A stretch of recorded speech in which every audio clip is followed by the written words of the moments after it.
نحمده ونصلي على رسوله الكريم اما بعد فاعوذ بالله من الشيطان الرجيم بسم الله الرحمن الرحيم من عمل صالحا من ذكر او انثى وهو مؤمن فلنحيينه حياة طيبة صدق اللہ العظیم۔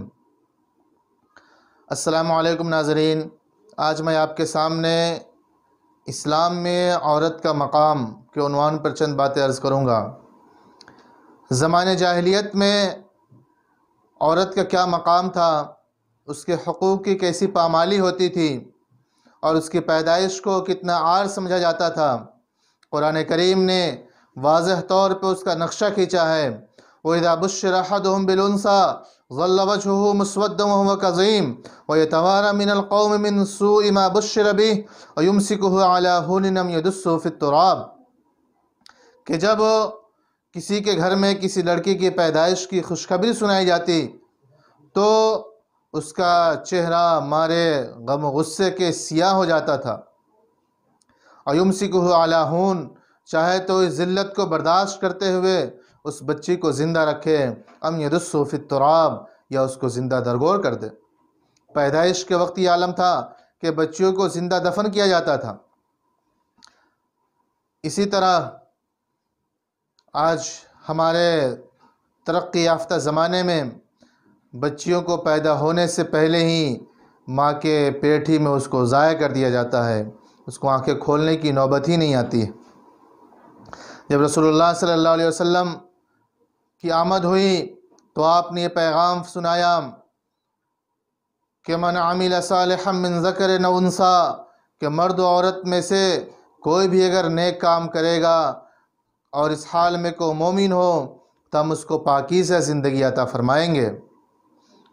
اور فرمایا، مردوں کو مخاطب کرتے ہوئے اللہ تعالیٰ نے اپنی نشانیاں بیان فرمائی ہیں۔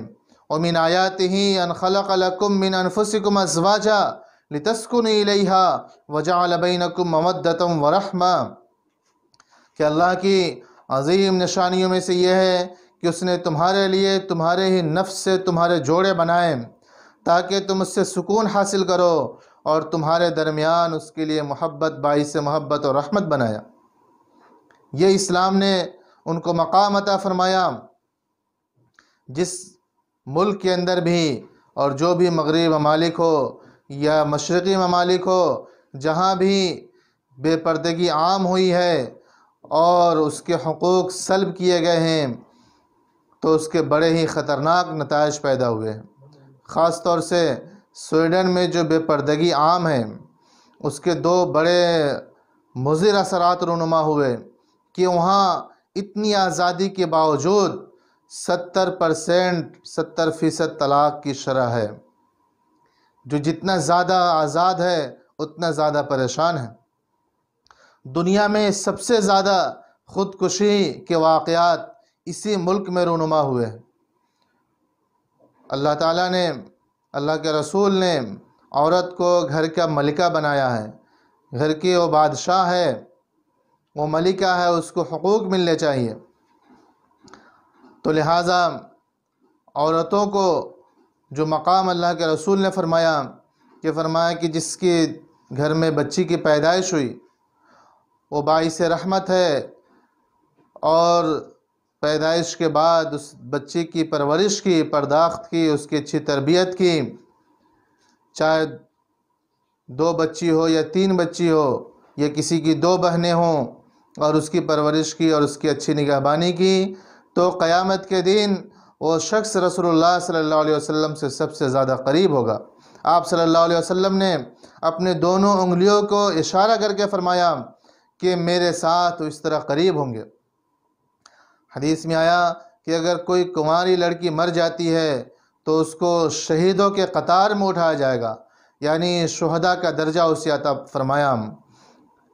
تو اسی طرح ان کے ساتھ حسن سلوک کے بارے میں تاکید فرمائی، عاشرہن بالمعروف، ان کے ساتھ اچھائی اور بھلائی کے ساتھ پیش آؤ۔ جو عورتیں مسجدوں میں نماز نہیں پڑھتی ہیں اور ان کے گھر میں لیے نماز پڑھنا افضل قرار دیا گیا ہے، تو ان کو تکبیر اولیٰ کا ثواب گھر میں بیٹھے نماز پڑھنے کا ملتا ہے۔ عورتوں کے لیے جہاد نہیں ہے، تو اللہ کے رسول نے فرمایا کہ جو عورت اپنے بچوں کے لیے رات کو جاگتی ہے اسے جہاد کا ثواب ہے، یعنی بچوں کی پرورش میں جو تکلیفیں اٹھاتی ہیں اسے جہاد کے برابر ثواب دیا جاتا ہے۔ یہ کتنا بڑا مقام ہے اسلام میں عورتوں کا، جس کی زندگی کو اجیرن کر دی گئی تھی زمانے جاہلیت میں، اور آج پھر اس جاہلیت کے دور کو دہرانے کی کوشش کی جا رہی ہے اور دہرائی جا رہی ہے بعض شہروں اور ملکوں میں اور بعض علاقوں کے اندر، کہ ان کو بہت ہی گری ہوئی نظر سے دیکھا جاتا ہے۔ حدیث میں ہے کہ دوران جچگی یعنی ولادت کے دوران اگر کسی عورت کا انتقال ہو جاتا ہے، وہ مر جاتی ہے، تو شہید ہوتی ہے، اسے شہادت کا درجہ دیا جاتا ہے۔ تو بچے کی پیدائش گناہوں کی بخشش کا ذریعہ ہے۔ جو ماں کو تکلیف ہوتی ہے اس سے اللہ تعالیٰ گناہوں کو معاف کر دیتے ہیں۔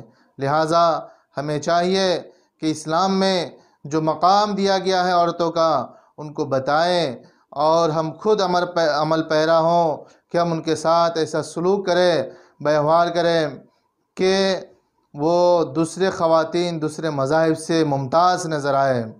اللہ تعالیٰ ہم سب کو ان کے مقام و مرتبے کی قدر کرنے کی توفیق عطا فرمائے، کیونکہ جنت ماں کے قدموں کے نیچے ہے۔ اللہ نے کتنا بڑا مقام عورت کو عطا فرمایا کہ اس کے قدموں کے نیچے جنت رکھ دیا۔ تو یہ صرف اور صرف اسلام ہی نے عطا کیا ہے، دنیا کے کسی مذاہب میں یہ مقام نہیں ہے۔ دوسرے مذاہب میں تو بازاروں میں بکتی تھی، اس کا کوئی مقام نہیں تھا۔ اگر ہمارے خود ہندوستانی میں دیکھیں کہ اگر عورت کا انتقال ہو جاتا تو شوہر کی چتا کے ساتھ اس کو زندہ جلا دیا جاتا تھا، جسے ستی ہونا کہتے۔ یہ کتنا بڑا ظلم ہے عورتوں کے ساتھ۔ اسی طرح دیگر مذاہب میں بھی عورتوں کے ساتھ بہت ظلم کیا جاتا تھا اور ظلم روا رکھا جاتا تھا۔ آج اسی ظلم کی تاریخ کو دہرانے کی کوشش کی جا رہی ہے۔ اس ہمارے جنت نشاں ملک کے اندر اس کو جہنم بنایا جا رہا ہے، اور بہت ساری طاقت اس پہ کام کر رہی ہے۔ لہٰذا ہمیں چاہیے کہ ہم مثبت طریقے سے ہم ان مقام کو واضح کریں اور بتائیں اور اس کو حق عطا کریں۔ اللہ تعالی ہم سب کو اس کا پابند بنائیں۔ آمین۔ وآخر دعوانا الحمد للہ رب العالمین۔